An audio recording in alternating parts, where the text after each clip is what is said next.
m'appelle Nicolas Rossini, je suis membre d'Ethique depuis 1 an et demi.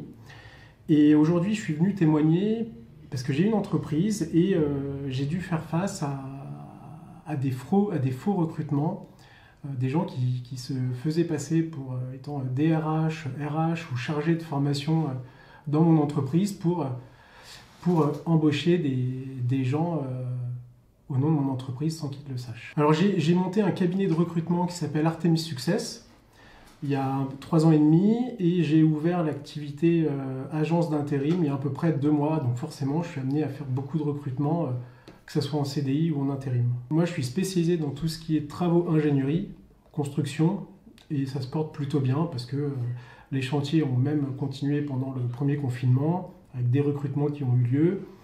Et si aujourd'hui j'ai ouvert l'intérim, c'était pour pallier justement à ça. Les entreprises sont un peu plus frileuses à embaucher parce qu'elles ont du mal à voir l'avenir, mais elles ont quand même besoin de main-d'œuvre sur les chantiers puisqu'il y a des projets qui s'ouvrent tous les jours. Mais mes clients ont également beaucoup de mal à embaucher. Dans le bâtiment, c'est très compliqué. Il y a plus de postes à pourvoir que de candidats. Donc il y a un peu une bulle de salaire qui se fait là-dessus et c'est là-dessus que ça joue. Début janvier, je découvre que alors j'ai pas de salarié, début janvier, je découvre que j'ai un nouveau salarié dans mon entreprise via les réseaux sociaux. Il prend contact avec moi, du coup j'échange avec lui et je lui demande des explications dans quel cadre. Il met notamment sur LinkedIn qu'il est salarié de mon entreprise. Je rentre en contact avec lui, je me dis que c'est peut-être une erreur, on peut se tromper d'entreprise, c'est pas un problème. Donc je m'adresse à lui pour lui demander quand même de changer ça. Et il m'annonce qu'il avait rencontré mon DRH et mon chargé de formation au mois de décembre, que aujourd'hui c'est son premier jour et qu'il a eu un CDI chez moi. Gentiment, il m'envoie son contrat de travail, mais il a encore peut-être fait une erreur. Et là, sur le contrat de travail que je reçois, d'une dizaine de pages, donc très bien fait, je constate mon numéro SIRET, mon nom d'entreprise, pas l'adresse, pas le siège social de mon cabinet, mais les bureaux que je loue. Et en dernière page, le tampon, logo de mon entreprise. Donc là, tout de suite, je l'avertis que malheureusement, il y a un problème et qu'il y a une fraude quelque part. Donc on ne savait pas trop. Moi, aujourd'hui, je me pose toujours la question, quelle est vraiment la finalité d'avoir fait ça? J'en ai découvert un.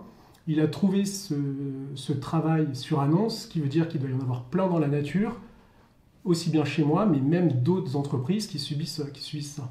Ça peut être soit une fraude au chômage partiel, puisque les entreprises versent d'abord les salaires et après elles peuvent être amenées, des gens sont amenés en disant qu'ils ont tel salarié déclaré pour l'embaucher, pour récupérer les sommes du chômage partiel, ou tout simplement une usurpation d'identité envers le candidat. Il n'y a rien de plus simple pour des gens d'obtenir tous les documents officiels pour usurper une identité en prétendant offrir un CDI. Lorsque vous signez un CDI, on vous demande carte d'identité, carte vitale. Là, en plus, c'est du télétravail, donc on demandait une attestation de logement ou une quittance de loyer, un RIB, des diplômes pour faire bonne figure. Et tous ces documents-là qu'un fraudeur récupère d'un coup peuvent lui permettre de créer une fausse identité, d'ouvrir un compte bancaire, et après, ce candidat-là, ce jeune, le pauvre, peut se retrouver endetté, fiché à la Banque de France sans comprendre pourquoi. Je pense qu'il ne s'est pas posé de questions parce qu'il m'a fait la demande sur LinkedIn après avoir démarré son poste. Et je lui ai demandé, mais aujourd'hui vous faites quoi? Il m'a dit, je suis chez moi et je travaille pour vous. Je lui ai dit, je vous ai rien demandé. Quand je l'ai eu au téléphone, quand je lui ai demandé, mais aujourd'hui vous faites quoi? Il m'a dit, je suis en train de chercher un responsable commercial pour vous. Maintenant, tout passe par des pré-plaintes. Et le problème de la pré-plainte, c'est que là on est dans une affaire où il y a quand même un vide juridique. Parce que ça n'existe pas. L'usurpation d'entreprise, moi j'ai pas subi de dommages, pas encore, il n'y a pas de raison. Donc lorsque j'ai rempli les documents pour faire la pré-plainte, elle a été rejetée. La police m'a dit pour telle raison on vous la rejette, contactez l'URSSAF. J'ai contacté l'URSSAF pour expliquer ce qui se passait. Alors la police m'a dit que c'était déjà la première fois qu'ils entendaient ce genre de fraude, de plainte, et la responsable de l'URSSAF m'a également dit la même chose, qu'elle ne connaissait pas ce nouveau cas, en me rassurant, en disant que de toute façon, sur l'entreprise, ça ne pouvait pas créer de problèmes dans la mesure où les gens ne peuvent pas enregistrer les salariés. Je ne suis pas à l'abri de me reprendre des mises en demeure de prud'homme pour paiement de salaire. Ouais. Pour des gens qui pensent travailler pour moi pendant un mois. C'est vrai qu'aujourd'hui, le télétravail se développe beaucoup.